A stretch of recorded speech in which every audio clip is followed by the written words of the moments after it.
Can you believe it's been a whole decade since Microsoft dropped Windows 10? It feels like just yesterday. And now, with its official end of life right around the corner, it's the perfect time to look back at its journey. But to do that, we first have to talk about the operating system that made Windows 10 so incredibly necessary. To really get the story of Windows 10, you have to rewind the clock a bit.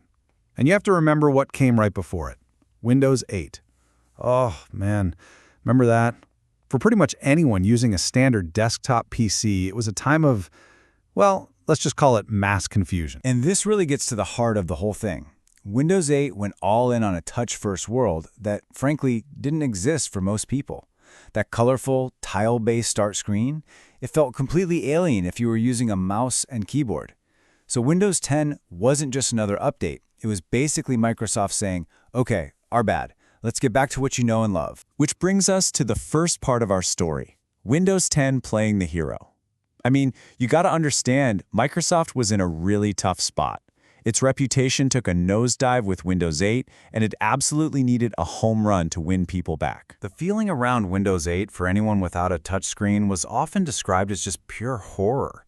I mean, think about it. The entire operating system was built around gestures and taps.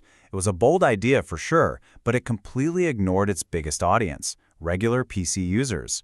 Windows 10's #1 job was to fix that relationship, and fast. So Microsoft's comeback plan was actually pretty simple. Just go back to the basics. Give us an OS that was stable, familiar, and, just worked. This was all about winning back our trust. And that led to what might be my favorite description of it ever, boringly competent. Now that sounds like a jab, I know, but after the wild, jarring experiment of Windows 8, boring was a compliment. It was exactly what everyone was craving. It wasn't trying to be revolutionary, it was just trying to be really, really good at its job. And you know what? It delivered. For a lot of people, especially if you had a PC with a newer solid-state drive, it actually felt faster than the much-loved Windows 7. The Start menu was back, and it was a smart blend of the classic layout and the newer live tiles. And they did something huge. They launched the Windows Insider program, letting everyday users get an early look and actually give feedback. But let's be real, the story of Windows 10 isn't just one big success. It was a 10-year journey. And as the decade went on, Microsoft's ambitions started to create some pretty serious problems, tarnishing the goodwill they had built up. This timeline really shows a pattern of big dreams hitting a brick wall. Remember Windows 10 Mobile? It was supposed to be the future, but it just faded away. Then came that infamous update in 2018, the one that could literally delete your documents. A total nightmare.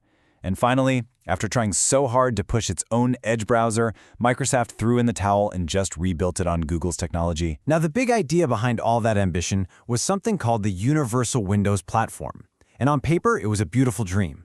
Imagine being a developer who could write an app just once, and it would work perfectly everywhere. On a phone, a PC, even an augmented reality headset like HoloLens. Yeah, but that dream just never became a reality. Developers didn't jump on board, Microsoft's own priorities shifted, and the whole grand plan just fell apart. It got so bad that critics gave it this brutal nickname which, well, it kind of perfectly captured how everyone felt about it. And beyond the tech failures, there were real issues with trust. I'm sure many of you remember those relentless pop-ups trying to force an upgrade from Windows 7 or 8. And at the same time, people got more and more worried about what some called creepy telemetry, all the data Windows was collecting about how you used your PC, with no easy way to turn it off. So as Windows 10 rides off into the sunset, how do we sum it all up? It leaves behind a legacy that is, without a doubt, very complicated, but also incredibly significant. If you want to know why so many people are still happy with Windows 10 today, you just have to look at its replacement. Windows 10 was famous for running on pretty much any machine you threw at it.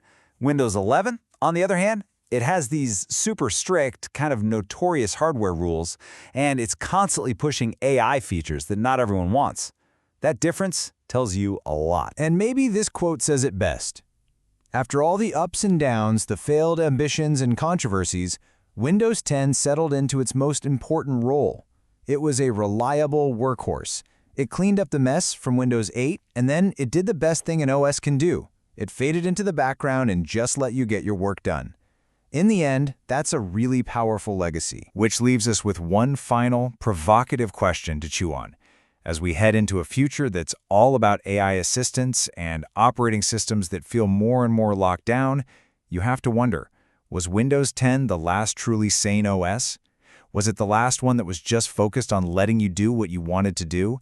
A decade later, its biggest strength, just being a tool that works, might be the very thing we miss the most.